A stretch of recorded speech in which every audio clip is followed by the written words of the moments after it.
그 파리 올림픽의 400m 계주에서 세계 신기록을 수립하고 금메달을 목에 걸었던 에릭 리들이라고 하는 육상 선수가 있었습니다. 이 사람은 올림픽에서 금메달을 따고 조국 스코틀랜드의 영웅으로 불리게 되어졌습니다. 그런데 올림픽이 끝나고 그가 고국으로 돌아갔을 때 이상한 일이 한 가지가 일어나는 사건이 있었습니다. 우리 예수님을 잘 믿던 이 사람에게 주님께서 말씀하시기 시작했던 것입니다. 내가 받은 메달보다 더 위대한 메달이 있다. 더 위대한 영광이 있다.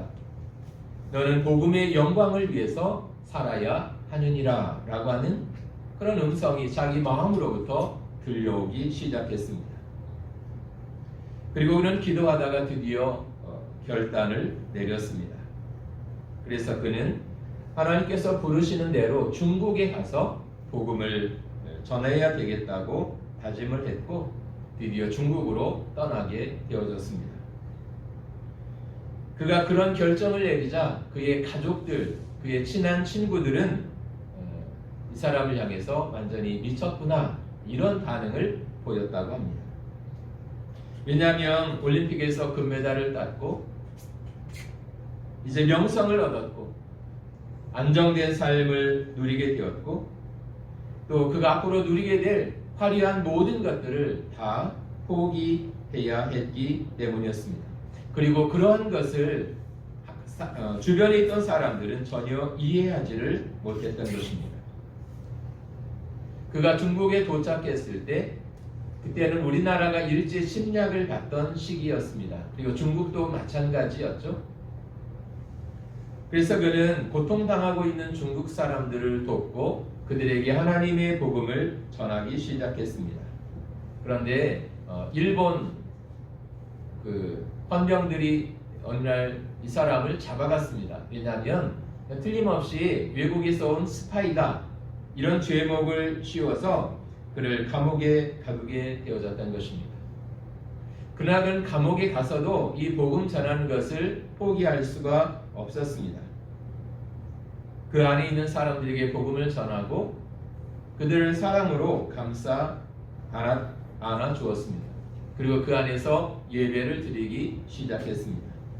한 사람, 두 사람 이제 예수님을 영접하고 믿음의 생활을 시작하는 사람이 감옥 안에서도 늘어나기 시작했습니다. 그런데 불행히도 이 사람은 42살이 되던 해 일본이 패망하는 것을 보지 못하고 감옥에서 세상을 떠나게 되어졌습니다. 나중에 이 에릭 리들이라고 하는 사람이 전해준 복음을 듣고 신앙생활을 시작했던 사람들이 그 감옥 옆에 밖에 조그만 동산에다가 이 사람을 묻어 주었습니다. 그리고 초라한 비석을 하나 세우고 거기에 이런 글을 써 주었는데요. 하나님의 영웅 에릭 리들 여기 잠들다 라고 하는 비문을 써 주었다고 합니다. 하나님의 영웅 이것은 그에게서 복음을 들은 사람들이 붙여주었던 이름이었습니다. 그런데 더 정확한 것은 어쩌면 이것은 에릭 리드를 향한 하나님의 평가였다고 생각을 합니다. 그런데 이 사람만 그런 것이 아니라 우리도 이 땅에서 살아 숨쉬며 사는 그 시간이 끝나고 하나님 앞에 서야 되는 엄숙한 시간이 찾아왔을 때 틀림없이 하나님은 저와 여러분 한 사람 한 사람이 살아온 삶에 대한 진지한 평가의 시간이 있을 것이라고 생각을 합니다. 우리 인생이 끝나는 그 순간 우리가 이 땅에서 누렸던 모든 쾌락이나 잠시 쥐고 있었던 어떤 세상에서 가지고 있었던 나름대로의 직분 그런 것들이 하나님 앞에서 무슨 의미가 있겠느냐는 것입니다. 이 에릭 리들이라고 하는 사람은 자기 조국으로부터 또 주변의 사람들로부터 심지어 자기 가족들로부터도 이해받지를 못했습니다. 그러나 하나님은 그에게 복음을 전해드린 사람들을 통해서 하나님의 영웅이라고 하는 멋진 이름을 갖게 되어졌던 것입니다.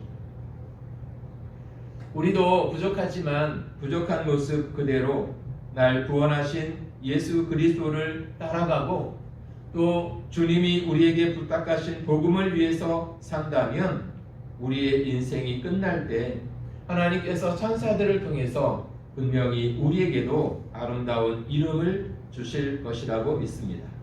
너 하나님의 영웅이라는 말을 우리에게도 붙여 주실 것입니다. 우리가 흔히 신앙생활을 잘 해야 된다고 이야기를 합니다. 그렇게 말을 할 때 신앙생활은 도대체 무엇을 이야기하는 것일까요? 신앙생활의 시작은 예수 그리스도를 만나는 것으로부터 시작하는 것입니다. 그냥 스치듯 그렇게 만나는 그런 만남이 아니라 예수 그리스도를 나의 구주와 나의 주님으로 영접하고 그 주님을 내 마음속에 모시고 살아가는 그 주님을 만나는 것입니다. 그리고 그 주님을 만난 사람이라면 이제 평생 내가 만난 그 주님, 나를 구원하신 그 주님을 믿고 따라가는 것을 이야기하는 것입니다. 어쩌면 내가 만난 그분이 나를 구원하신 주님이라면 나에게 영원한 생명을 주시고 하나님 나라에 들어가는 분명한 약속을 허락하신 분이라면 우리는 마땅히 일평생 그 주님을 의지하고 그 주님을 따라가는 것은 당연하면서 또 마땅한 일이라고 생각을 합니다. 오늘 본문을 보면 예수님께서 가이사랴 빌립보라고 하는 지역에 도착했을 때 제자들을 보시면서 두 가지 중요한 질문을 던지고 있습니다. 첫 번째는 주변에 있던 사람들이 예수님에 대해서 뭐라고 말을 하느냐 라고 하는 질문이었고, 두 번째는 그렇다면 너희는 나를 누구라고 하느냐 라고 하는 이 두 질문이었습니다. 아마 사람들은 나를 누구라고 하느냐 라고 하는 이 질문은 아마 그때 당시 주변에 있던 사람들이 예수님에 대해서 가지고 있었던 일반적인 생각을 물어보신 것 같습니다. 그때 제자들은 세 가지로 대답을 하고 있습니다. 첫 번째는 19절에 보니까 대답하여 이르되 세례 요한이라 하고 그렇게 되어 있습니다. 주변에 있는 사람들은 나를 누구라고 하느냐라고 물어보니까 제자들이 첫 번째로 우리가 보니까 주변에 있는 사람들은 예수님을 세례 요한이라고 이야기를 합니다. 이런 대답을 하고 있는 것이죠. 세례 요한은 누구였습니까? 당시 가장 유명한 설교자였습니다. 세례 요한의 말씀을 들으려고 사람들은 광야에까지 몰려 나왔습니다. 그리고 세례 요한의 말씀을 들었던 사람들은 죄를 회개하고 요단강에서 세례를 받았습니다. 당시 가장 영향력 있는 스승이요 설교자가 바로 세례 요한이었던 것입니다. 그런 요한을 보면서 또 예수님과 이렇게 비교하면서 저 예수님은 세례 요한의 재판인가 보다 이렇게 세례 요한에 복잡한 정도로 이해를 하는 사람들이 있었던 것 같습니다. 그런데 지금도 이와 비슷한 유형의 생각을 가지고 있는 사람들이 적지 않다는 것입니다. 예수님 그러면 위대한 사상가나 아니면 훌륭한 스승 정도로 평가하는 것입니다. 사실 그렇게 이야기해 주는 것도 예수님에 대해서 나쁘게 이야기하는 것은 아니지만 예수님을 다르게 이해하는 정답도 아니다라고 하는 것입니다. 두 번째 사람들은 더러는 엘리야라고 하는 사람도 있습니다. 이렇게 대답을 합니다. 엘리야가 어떤 사람입니까? 엘리야는 능력의 사람이었습니다. 왜냐하면 구약 성경을 보면 엘리야가 한번 기도하니까 하늘의 문이 열렸다고 말합니다. 비를 쏟기도 하고 비가 그치기도 하고 하늘에서 불을 내리기도 했던 사람이었습니다. 이런 위대한 능력의 사람 엘리야를 통해서 예수님에게서 그런 엘리야의 모습을 사람들은 느끼고 있었던 것입니다. 왜냐하면 예수님이 한번 기도하시니까 소경의 눈이 열리고 예수님이 만져주시니까 듣지 못하던 사람의 귀가 열려 듣는 놀라운 일들이 일어났기 때문입니다. 그것을 보면서 그 구약시대에 나왔던 엘리야가 다시 살아왔는가? 저 사람은 혹시 엘리야 아닌가? 이런 생각을 사람들이 하고 있었다는 것입니다. 예수님은 분명히 능력을 가진 사람으로 보였을 것입니다. 오늘도 많은 사람들이 예수님을 이런 특별한 능력을 가진 사람으로만 생각하는 사람들이 있다는 것입니다. 그래서 어떤 사람들은 예수님이 초능력을 가진 사람이다. 심지어 어떤 사람들은 예수님은 외계에서 지구에 찾아온 사람이다.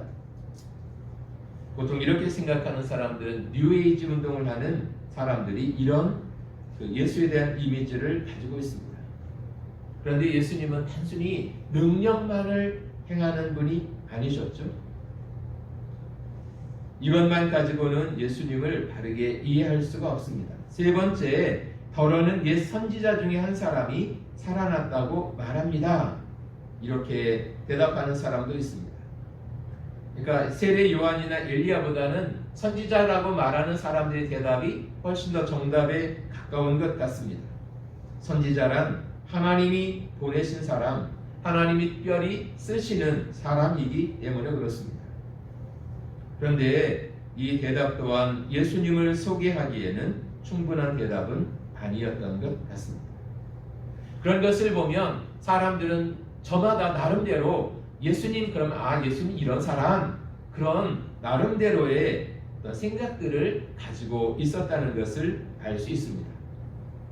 그렇게 물어보신 다음에 예수님은 또 한 번 20절에 제자들에게 질문하고 있습니다. 예수께서 이르시되 너희는 나를 누구라고 하느냐? 어쩌면 이 두 번째 질문을 하기 위해서 예수님은 첫 번째 질문을 하셨던 것 같습니다. 주변에 있는 사람들이 예수님에 대해서 뭐라고 대답하느냐, 그게 중요한 것이 아니고 오늘 너는 예수님에 대해서 뭐라고 대답할 수 있느냐, 사실 이것이 중요하다는 이야기인 것 같습니다. 그때 베드로가 대답하죠. 하나님의 그리스도이십니다. 그 말은 곧 예수님이 하나님이십니다. 예수님이 구원의 주님이십니다. 이런 대답이었던 것입니다. 제자들이 이 대답을 하신 이후에 예수님은 어떻게 주님을 따라와야 할 것인지에 관해서 말씀을 하고 계십니다. 그러니까 이 두 가지 질문을 통해서 우리가 분명하게 우리 마음속에 새겨두어야 할 것은 오늘 예수님은 나에게 있어서 어떤 의미를 가진 분이시냐, 오늘 예수님은 그 예수님을 향해서 나는 어떤 신앙의 고백을 할 수 있느냐, 이것이 중요하다는 것입니다. 예수님의 제자 중에 한 사람이었던 도마는 부활하신 주님을 만난 이후에 예수님을 향해서 예수님은 나의 주님이시고 나의 하나님이십니다, 이런 고백을 했습니다. 베드로는 주는 그리스도시요 하나님의 아들이십니다, 이런 고백을 할 때 예수님이 그를 칭찬하셨죠. 오늘 예수님은 나에게 있어서 어떤 분일까요? 이 도마가 그랬던 것처럼, 베드로가 그랬던 것처럼 예수님은 나의 주님이시고 나의 하나님이십니다. 예수님은 나의 구원의 주님이십니다. 이런 분명한 신앙 고백이 오늘 우리에게 있어야 한다는 것입니다. 그런 분명한 신앙 고백 이후에 예수님은 이 제자들을 향해서 어떻게 주님을 따라와야 할 것인지에 관해서 다시 한번 말씀하고 있습니다. 23절에 보니까 또 무리에게 이르시되 아무든지 나를 따라오려거든 자기를 부인하고 날마다 제 십자가를 지고 나를 따를 것이니라, 이렇게 말씀하고 있습니다. 어떻게 하면 우리가 주님을 잘 따라갈 수 있을까요? 신앙생활이라고 하는 것이 예수님을 나의 주님으로 모셔드리고 내가 만난 그 주님을 내 평생의 삶을 두고 따라가는 것이라고 한다면 어떻게 해야 그 주님을 잘 따라갈 수 있을까 하는 것입니다. 예수님은 첫 번째로 자기를 부인하는 것이라고 말씀하고 있습니다. 오늘 우리가 살아가는 시대는 끊임없이 자기 자신을 높이는 시대, 자기 자신을 높이는 것을 강조하는 시대에 살아가고 있습니다. 그러다 보니까 그것이 지나쳐서 자칫 잘못하면 자기밖에 모르는 이기적인 인간이 되고 마는 것입니다. 사도 바울은 말세에 여러 가지 특징들이 있을 것인데 그 중에 대표적인 특징 가운데 하나는 사람들이 자기 자신만을 사랑하는 것이다. 그래서 점점 세상은 사랑이 식어가는 삭막한 세상이 다가올 것이다 라고 이야기를 했습니다. 요즘 우리가 살고 있는 주변을 돌아보면 정말 세상은 점점 삭막해져가는, 사랑이라고 하는 말을 많이 사용하지만 정작 사람들이 그렇게 원하는 사랑은 점점 메말라가는 그런 시대임을 우리는 알게 되는 것 같습니다. 사람들이 자기 자신을 소중하게 여기고 사랑하는 것은 굉장히 중요한 것입니다. 그것은 나쁜 것이 전혀 아니죠.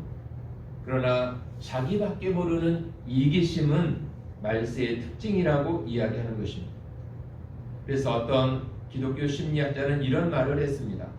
우리 시대의 가장 무서운 종교, 가장 무서운 이단은 자기 숭배라는 종교다. 이 말은 사람들이 점점 자기 자신밖에 모르는 인간이 될 것이다. 그것을 이야기하고 있는 것 같습니다. 오늘 성경은 자기를 부인하라고 가르쳐 주고 있습니다. 자기를 부인한다 라고 하는 말이 좀 더 쉬운 의미로 하면 아마 이런 말인 것 같습니다. 그것은 한마디로 내가 예수님을 닮아가는 일에 있어서 방해되는 그런 모습을 이야기하는 것 같습니다. 내가 예수님을 닮아가는 일에 있어서 방해되어지는 것들을 부인해야 된다고 이야기합니다. 사람은 본래 창세기에 보면 하나님의 형상을 따라 지음받았다고 이야기합니다. 그런데 죄가 들어오면서부터 하나님의 형상은 깨어지게 되어졌습니다. 그래서 우리는 욕심 많은 사람이 됐고 충동적인 사람이 됐고 이기적인 사람이 되고 말았다는 것입니다. 이런 나를 경계하고 부인하지 않으면 우리는 결코 주님을 바르게 따라갈 수 없다고 제자들에게 말씀하고 있는 것입니다. 두 번째는 날마다 제 십자가를 지고 나를 따를 것이니라 이렇게 말씀하고 있습니다. 자기를 부인하고 자기의 십자가를 지고 나를 쫓아야 된다고 말을 합니다. 그런데 여기 이 십자가라고 하는 것은 양면성이 있는 것 같습니다.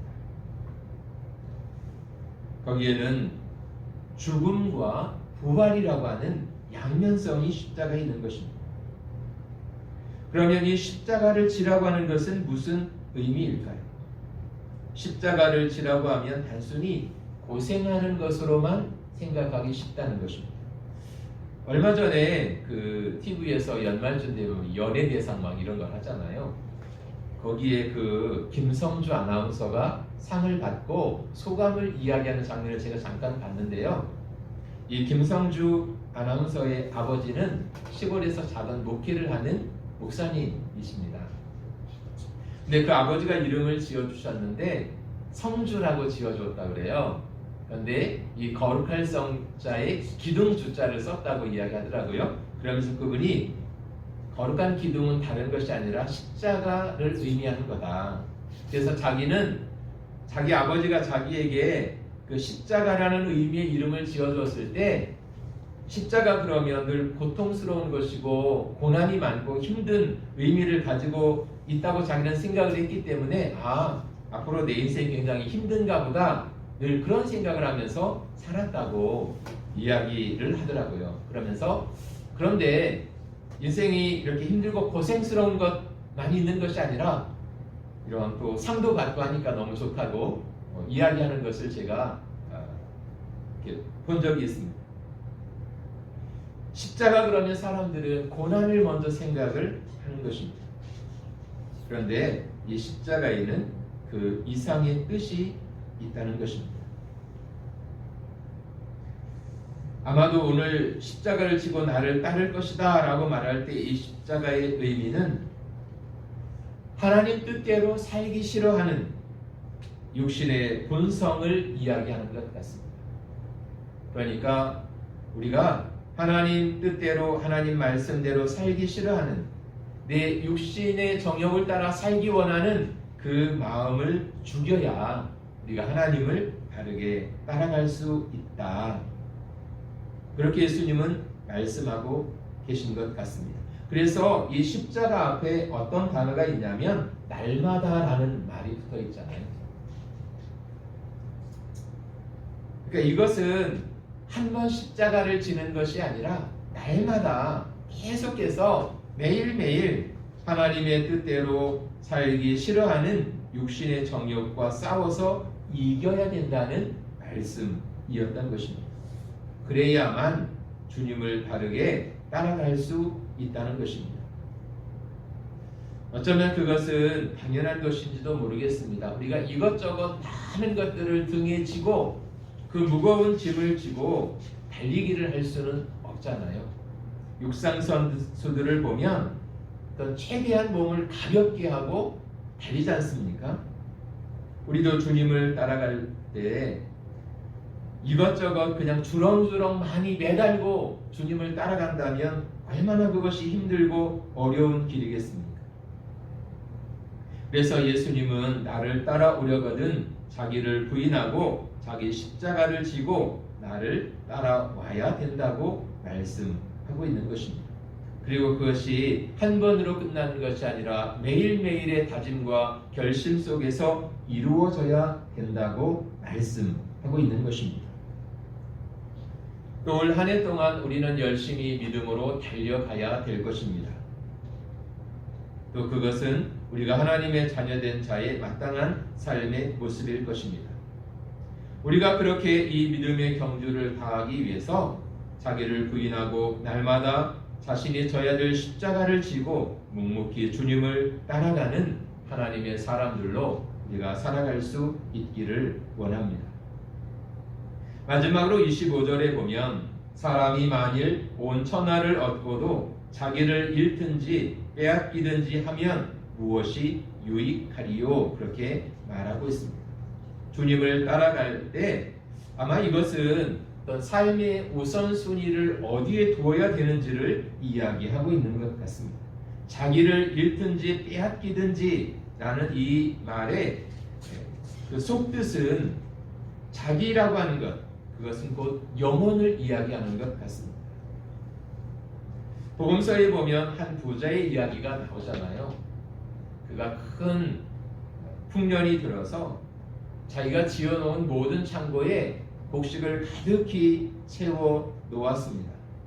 그러면서 하는 말이 이제는 창고에 곡식이 가득 찼으니까 이제 즐겁게 먹고 즐기자. 뭐 인생이 뭐냐, 그냥 뭐 먹고 즐기는 거 아니냐, 이런 생각을 가지고 있는 부자가 있었습니다. 그때 주님이 그에게 하시는 경고가 있었죠. 오늘 밤 내 영혼을 도로 가져가면 네가 지금까지 수고하고 쌓아놓은 것이 무슨 의미가 있겠느냐, 그런 말씀을 하십니다. 아마도 그것은 이 땅에서 열심히 살지 말라 그런 의미가 아니라 열심히 살되 중요한 것이 무엇인지는 꼭 기억하고 살아라, 아마 그 말씀인 것 같습니다. 그래서 여기 25절에도 보면 사람이 만일 온 천하를 다 얻는다 할지라도 자기 영혼이 구원받지 못한다면 그게 무슨 의미가 있겠느냐, 그 말씀을 하고 있는 것 같습니다. 그렇기 때문에 우리의 영혼을 지키는 것, 우리의 영혼이 예수 그리스도를 믿음으로 말미암아 구원받는 것만큼 중요한 일은 없다고 하는 것입니다. 그러므로 특별히 올 한 해 우리의 영혼이 잘 되기를 위해서 우리는 기도해야 할 것입니다. 우리의 영혼이 더 풍성해지고 예수 그리스도를 더 많이 닮아가는 하나님의 사람이 되기를 위하여 우리는 겸손히 주의 은혜를 구해야 할 것입니다.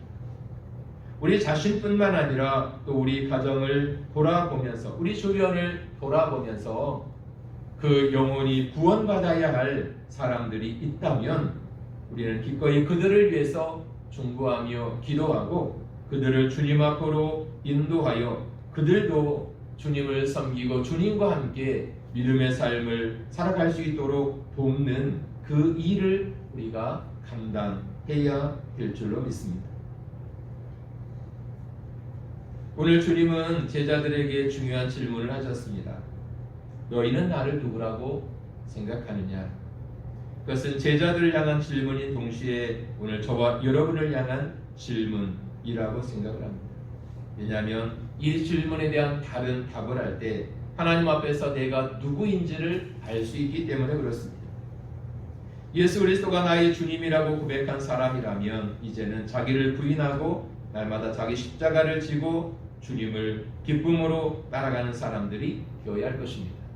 그리고 하나님 안에서 자신의 영혼을 지키고 그것이 삶에서 가장 중요한 것임을 알고 그렇게 하나님 앞에서 살아갈 뿐만 아니라 우리 주변에 또 우리 가족들 가운데 아직 구원받지 못한 사람들이 있다면 그들의 영혼을 위해서 우리가 겸손히 하나님의 구원의 은총을 바라보며 기도하는 저와 여러분들이 되셨으면 좋겠습니다.